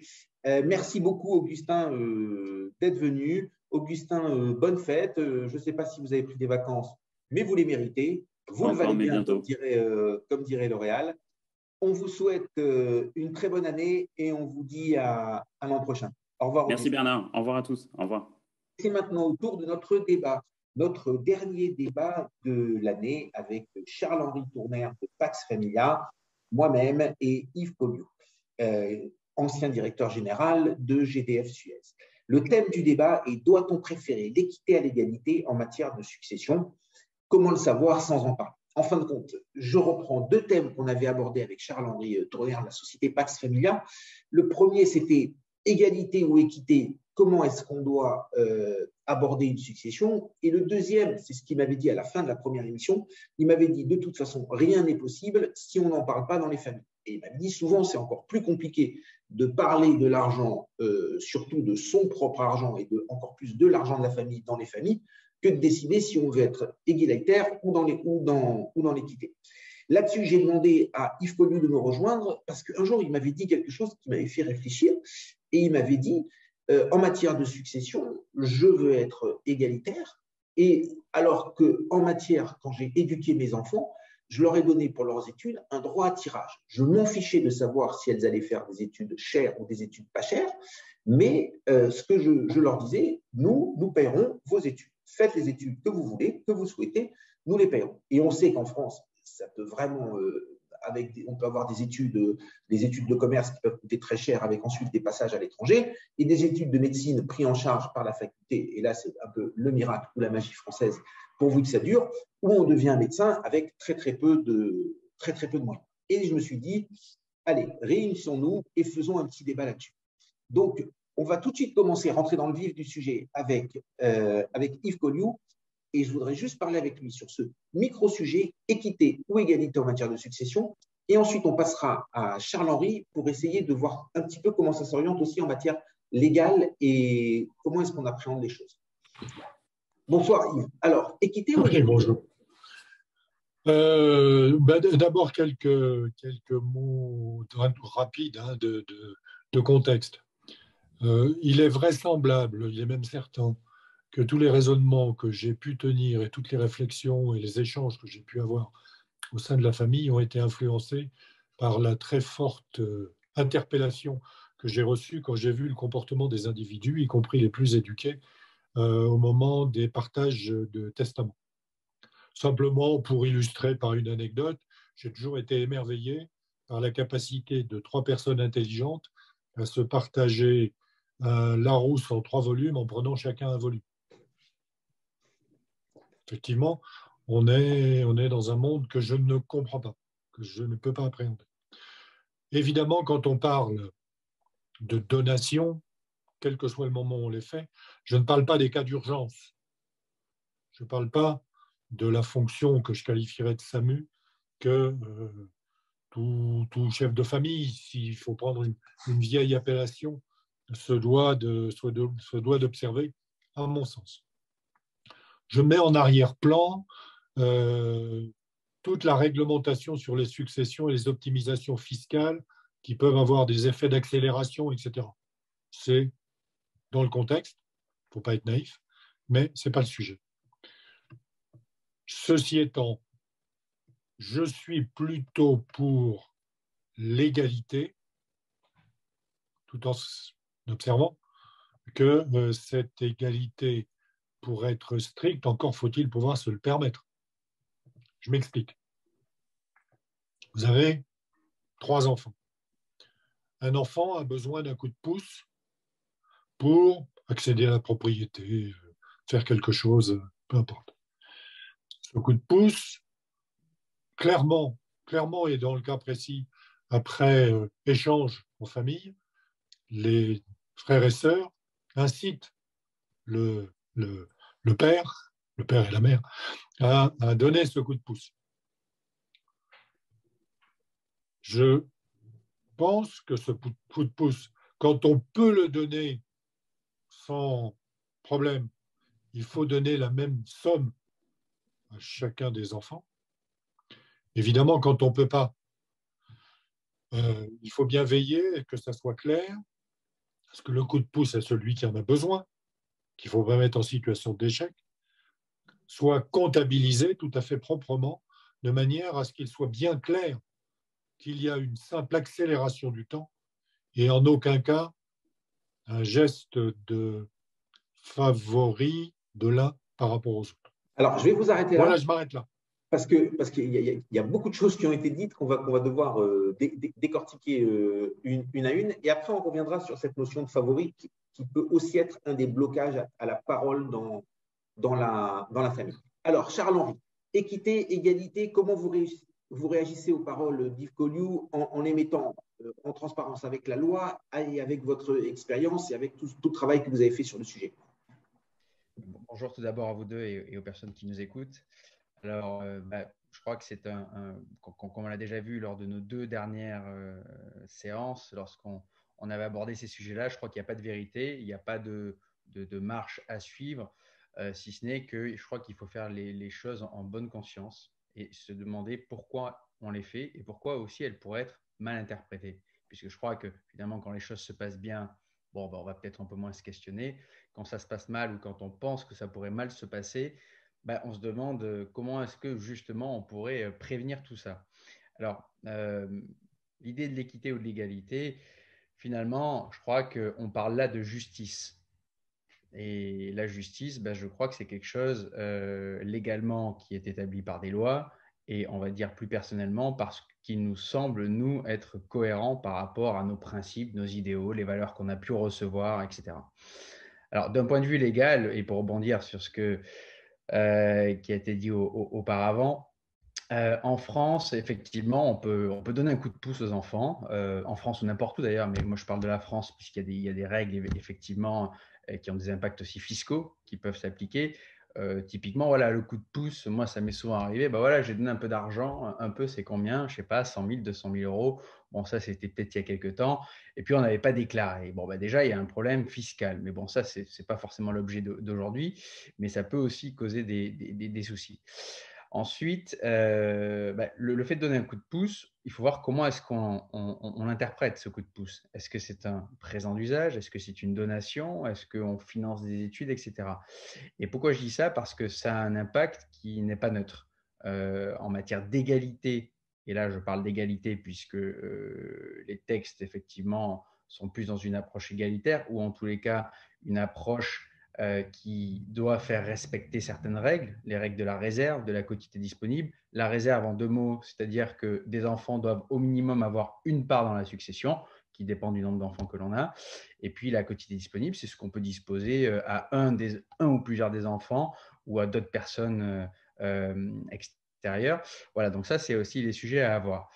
Ensuite, se demander, voilà, moi, une fois que j'ai fait ça, qu'est-ce qui semble cohérent?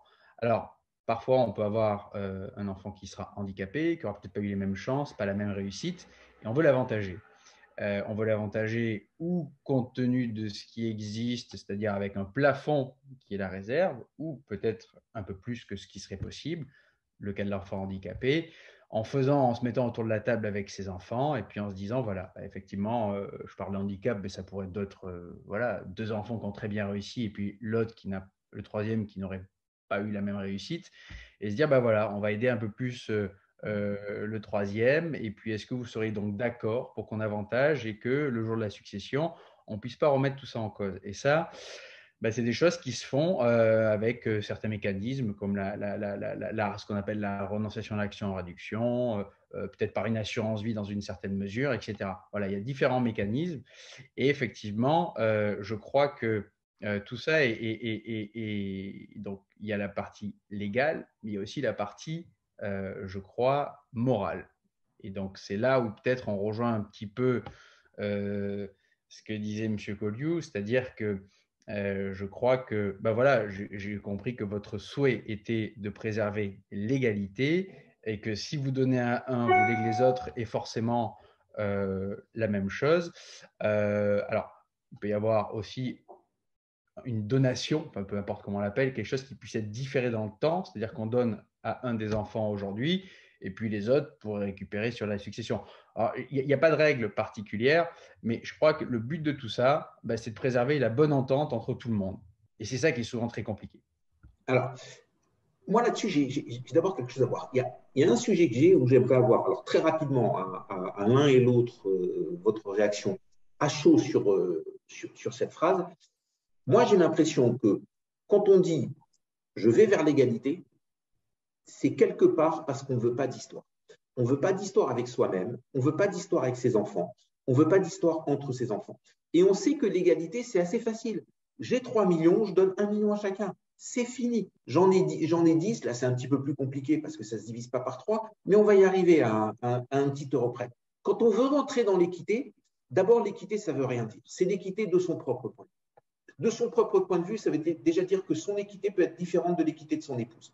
Donc déjà, les ennuis vont commencer en famille. Ensuite, on peut voir un enfant comme faible ou comme ayant besoin d'être plus aidé, alors qu'il est vu par ses frères et sœurs comme fort. Donc l'équité, ça ne veut rien dire. Moi j'ai l'impression si on rentre dans l'équité, on rentre dans un chemin semé d'embûches, et les embûches en famille, c'est très très douloureux, on le sait tous, ça peut faire très mal. Pour une bêtise, il peut falloir beaucoup de temps pour faire ça. La preuve en est, je rebondis sur ce qu'a dit M. Colliou avec ces trois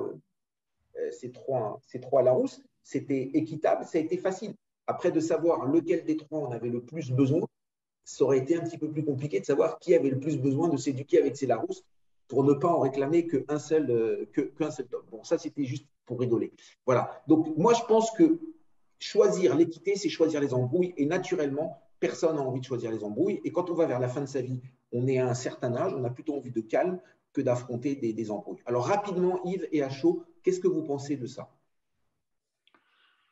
Je pense d'abord que, et je l'ai bien dit en introduction, il y a la réponse aux urgences.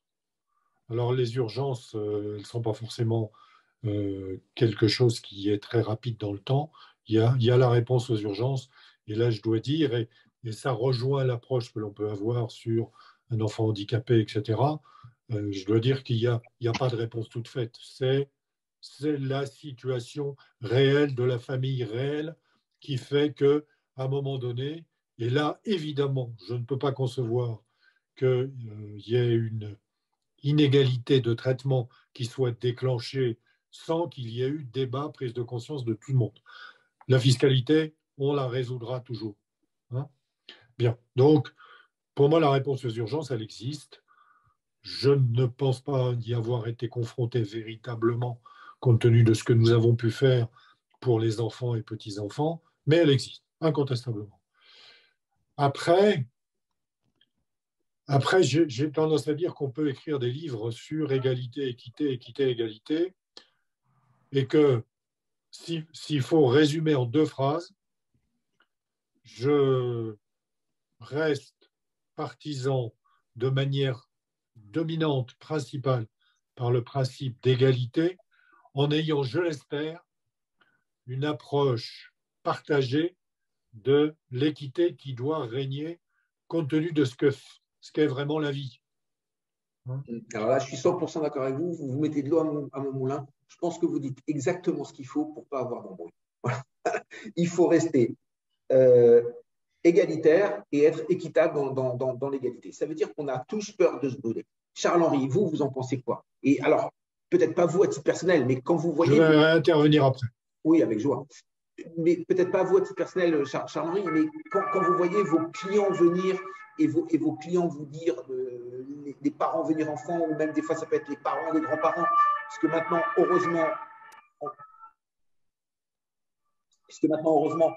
les générations vivent souvent ensemble, et ça peut toujours être difficile. À vous, Charles-Henri.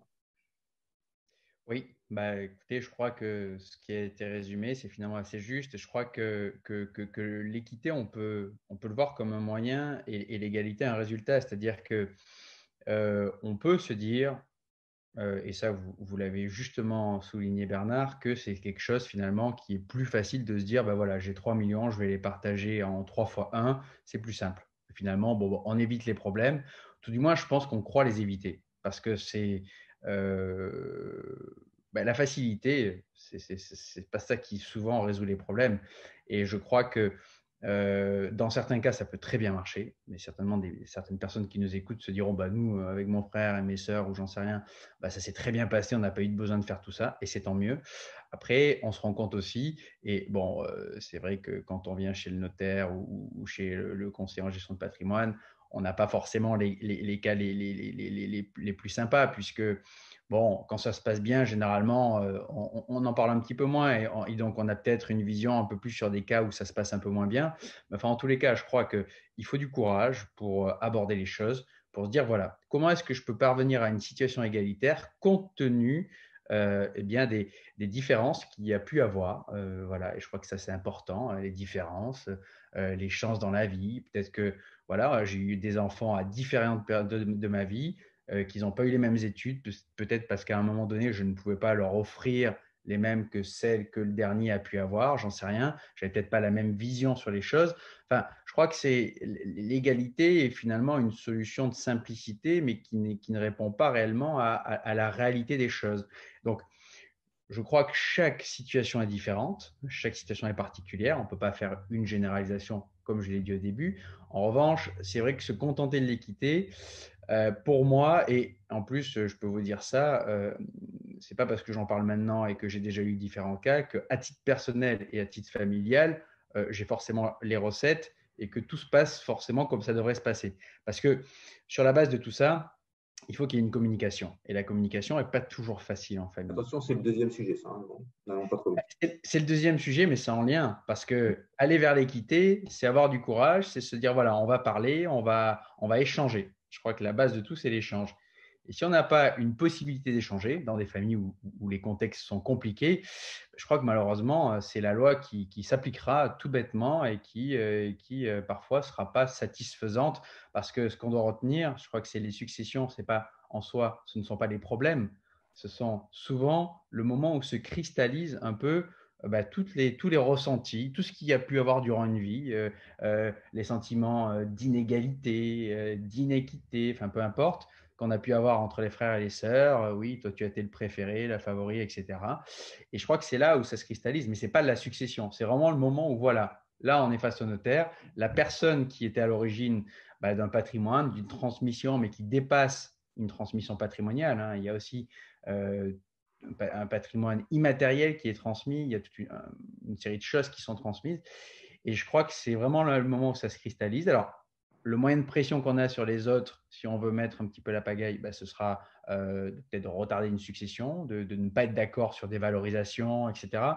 Mais je crois que vraiment, le sous-jacent de tout ça, eh bien, c'est le fait de ne pas avoir parlé auparavant. Parler, ce n'est pas ça qui va tous les problèmes. Voilà. Je vais vous arrêter. Alors, moi, je voudrais juste rajouter une chose, et après, je vais redonner la parole à Yves pour qu'il puisse nous redire ce qu'il voulait nous dire tout à l'heure. Je pense qu'en amont de tout ça, avant de parler, parce que parler dans une famille, c'est échanger, donc il faut d'abord arriver à ce que les enfants aient la capacité à échanger, et je ne veux pas dire qu'ils aient la capacité à échanger, parce que les enfants peuvent échanger très vite, mais aient la capacité à échanger sur ces sujets, parce que pour eux, ça peut aussi être impactant de dire « je suis en train de parler de l'argent de mes parents quand ils vont mourir », parce que c'est ça la succession. Pour hériter, il faut que les parents soient décédés. Hein, on ne parle pas d'une donation. Les parents peuvent réunir les enfants à table en disant « je vais vous donner ». Et là, on parle d'un geste fiscal, d'un geste d'amour, d'un geste de transfert. Mais la succession, c'est « mon père et ma mère sont décédés, je prends les sous comme ils l'avaient fait ». Donc, bien ça. Donc, je pense qu'il y a vraiment une question d'éducation. La génération doit éduquer. Et pour éduquer, il faut parler. Ça tombe bien, parler est notre deuxième sujet. Donc, Yves, j'ai une question à vous poser. Avant de répondre à cette question, vous pourrez rebondir sur ce que vous voulez dire. Est-ce que vous parliez de l'argent de vos parents avec vos parents et est-ce que vous parlez de votre argent avec vos enfants? Attention, il faut réactiver votre micro. Oui, pardon. La première chose, je réfute un peu le fait que de ne parler que d'égalité et de ne pas aborder le sujet de l'équité soit une solution de facilité. Je pense qu'on peut avoir une certaine réflexion, voire un certain partage, même si on fait des choix, et que la non-pratique ou la non-envie de pratiquer l'équité n'est pas qu'une fuite en avant. Voilà. Ça peut l'être, je le reconnais volontiers, mais allez, soyons généreux, c'est la fin de l'année. Peut-être qu'on peut aussi avoir quelques moments de réflexion qui font qu'on fait des choix, et des choix les moins comment dire, les moins lâches possibles. Ça, c'est une chose. Pour répondre directement à votre question, oui, avec mes parents. Alors, c'était facile, j'étais fils unique. Donc, oui, avec mes parents, on parlait de succession, c'est clair. Oui, il m'est arrivé de tirer la sonnette d'alarme auprès de mes parents en leur disant j'aimerais bien un petit coup de pouce parce que je veux faire telle et telle chose, et si vous ne m'aidez pas, je ne pourrai pas. Oui, avec les enfants, on a parlé de succession, certes pas forcément de manière approfondie, mais en tout cas, disons de manière technique sur les précautions et les anticipations que nous avions prises, que nous avons expliquées. Ils ont tous les textes, ils ont tous les documents, et donc forcément, il y a eu des explications, il y a eu des commentaires qui ont été faits. Est-ce que quand vous parlez de ces sujets, vous sentez une tension monter? Alors, dans ma vision de la tension, ce n'est pas une opposition. Mais est-ce que vous sentez en vous une tension monter où vous vous dites il faut que je fasse attention à ce que je dise, est-ce que je dis bien, est-ce que je dis juste? Est-ce que vous sentez ça chez votre épouse aussi, puisque les enfants, ils ont un père et une mère? Et est-ce que vous sentez ça chez les enfants? C'est-à-dire que vous sentez que, ok, c'est des enfants polis, bien éduqués, donc on parle d'un sujet, ils parlent d'un sujet, ils disent ce qu'ils ont à dire, mais est-ce que vous sentez des tensions? Est-ce que quand vous parlez, vous faites attention de froisser personne, de faire mal à personne? Est-ce que vous réfléchissez plus que d'habitude? Et est-ce que vous pesez plus vos mots? Ou est-ce que vous sentez que vraiment la parole, elle est libre, et de votre côté, et du côté de votre conjoint, et du côté des enfants? Non, je pense que la parole est libre, a priori sur un sujet comme ça d'ailleurs, d'autant plus qu'il est basé, et je le disais, sur un principe d'égalité primordial, enfin principal, pardon. Il n'y a pas vraiment de raison d'avoir des paroles blessantes ou agressives. Par contre, vous avez raison, la réponse que l'on peut avoir en face et les questionnements, alors c'est une dimension qui rejoint ce qui a été dit sur la complexité des situations de famille, la réaction que peuvent avoir tel ou tel enfant et leur conjoint dépend aussi du contexte qu'ils retrouvent dans l'autre famille. C'est-à-dire que quand les choses sont claires dans l'autre famille, puisqu'il y a un enfant et son conjoint, donc dans la famille du conjoint, je veux dire, les questions sont des questions effectivement techniques. Quand c'est un petit peu plus compliqué dans l'autre famille pour de multiples raisons, il y a presque un sentiment de gêne. Et là, je rejoins l'idée de Bernard sur attention aux mots. Il ne faut certainement pas blesser par maladresse le conjoint en l'occurrence, et avoir l'air de lui donner une leçon. Alors, je vais être volontairement caricatural, du type ta famille, ils sont quand même pas très bons, hein. Évidemment, hein, évidemment. Sachant, c'est aussi une chance, et qui n'existe pas dans toutes les familles. Je trouve que j'ai 3 filles et que nous considérons que nous avons 3 garçons avec les conjoints. Donc, on n'a pas de problème de ce point de vue-là. Ce qui n'est pas le cas tout le temps. Alors, moi, je vais juste raconter une anecdote en 30 secondes et ensuite, on va demander à Charles-Henri de réagir. Pourquoi je parlais de tension propre ou de tension externe? Parce que, bon, mes enfants, ils étaient petits, ça s'est passé il y a quelques années. Et puis comme ça, il y en a un qui lâche, en parlant d'un tableau qui lui plaisait beaucoup, il dit, moi, quand vous ne serez plus là, ben, ce tableau, je le prendrai. Et puis sa sœur qui répond, ah ben non, moi aussi, il me plaît beaucoup et je l'aimerais bien, et je le voudrais.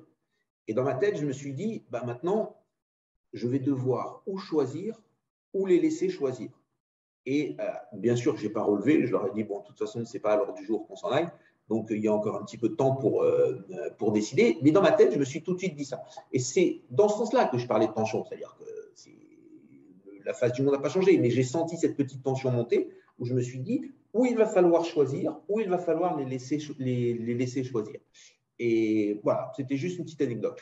Alors, Charles-Henri, deux choses. D'abord, comment vous réagissez à ce qu'a dit Yves sur le fait de parler, sur le fait des conjoints, sur le fait de la situation de blesser sans le vouloir ou voilà, ses propres choses. Et après, une deuxième question un petit peu différente.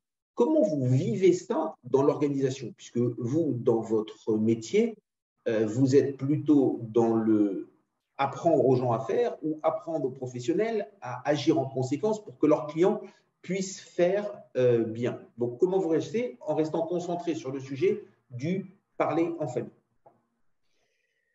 Écoutez, oui. Alors, sur le premier point, je crois que Yves, effectivement, je crois que les bases ont été établies. J'ai l'impression qu'il y a eu une communication avec ses parents et il y a une communication avec ses enfants et en plus avec les beaux-enfants. Donc, j'ai envie de dire que c'est une situation qui est plutôt positive parce que moi, de ce que j'ai pu voir dans ma pratique, puisque je précise que je ne suis plus notaire, mais de ce que j'ai pu voir, effectivement, parfois et même souvent, les problèmes pouvaient venir des plus 1, voilà, des conjoints, etc., qui n'étaient pas forcément dans l'organisation familiale, mais qui trouvaient aussi parfois à y redire. Et donc, effectivement, c'est là où ça pouvait se compliquer. Ce n'étaient pas les seules raisons, parce que souvent, il y avait quand même un terreau, le terreau entre les enfants, entre les relations entre les enfants entre eux, entre les enfants et les parents, etc. Donc ça, c'était un certain nombre de choses. Mais finalement, vous voyez, et là, je crois que c'est quand même très important parce que Yves se dit, voilà, moi, je veux aller vers l'égalité. Je trouve ça très bien, en fait. Et puis, en plus, le fait que ce soit partagé entre tout le monde. Et donc, il y a déjà eu une forme de courage, ou tout du moins une forme de volonté d'être dans la communication, dans une forme de transparence. C'est-à-dire qu'on ne doit pas forcément tout dire. Il peut y avoir une transparence nuancée.